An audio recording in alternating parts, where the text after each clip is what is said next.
Hello everyone and welcome back to Lucky Loaders 15, where I'll be giving you 4 selections for tomorrow's horse racing action.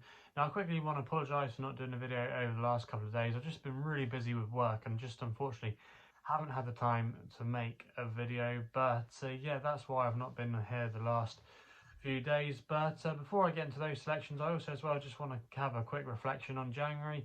In the end, we were slightly down. We nearly broke even. It was a really up and down month, January. We went through some good spells. We went through some real rotten spells. And in the end, it kind of was a bit of a mixed bag, really, to be honest with you. So yeah, a bit frustrating start to the year. But hopefully we can turn things around and have some winners for you. And my first selection tomorrow for February is going to be coming at Ffos Las, where we're going to be going with my Longshot. It's in the 150 and that is Greenrock Abbey for Dare McConville claiming 10. He's riding for Kerry Lee here. Now this horse is quite unexposed at this stay-in trip, and so far this season has been campaigned over 2.5 miles. I actually think his fourth at Hereford wasn't a bad run. He ran behind some smart horses for the grade.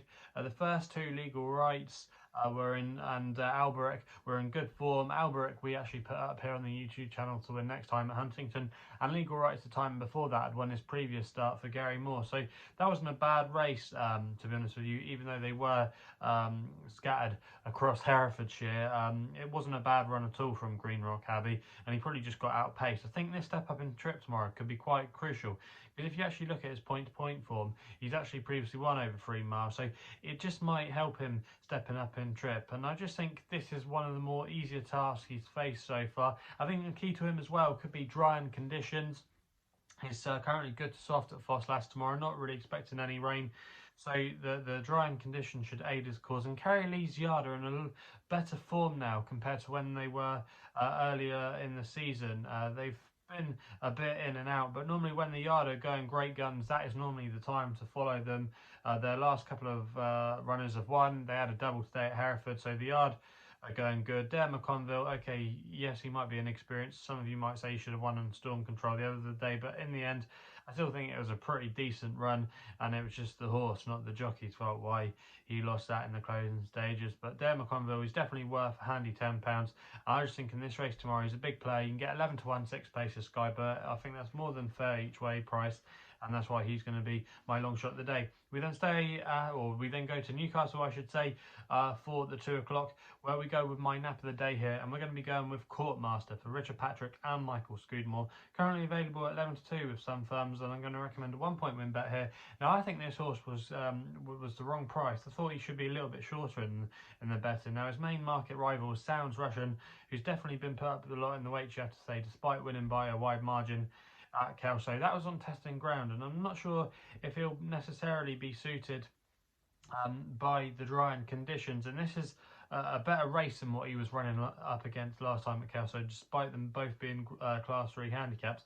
But yeah, going back to my nap here, Courtmaster, I think he's got quite a good chance in this race. Now if you actually look at his last run, he finished 3rd off bottom weight at Cheltenham, but even though he was well beaten, you have to say it wasn't a bad effort, and it was a pretty grueling race. He's had a little bit of a break now to get over that. He normally does quite well after a break, and the drying conditions will definitely be in his favour. He's £2 higher than his last win, which came at Kelso last season, but I think in this race he can definitely be competitive off a mark of 128.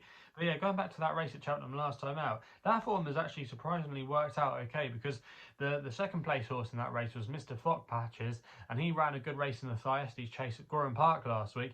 And in 4th was Santini, who ultimately finished 2nd behind Chantry House in the Cotswold Chase. That is a far better race than what he's going to be running in tomorrow, and with quite a few things in his favour, and he could potentially get an easy lead up the front end of things if he gets into a good rhythm with the ground conditions in his favour. Richard Patrick knows him well.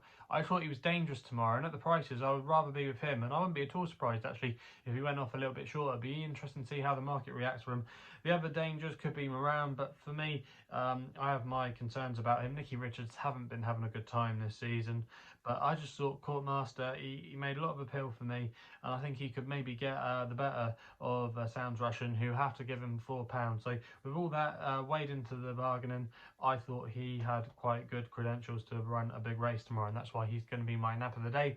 We then head back to Ffos Las for the 220 with a horse here called Illico for John Joe O'Neill Jr. and John Joe O'Neill, currently available with a couple of firms at 13 to 8.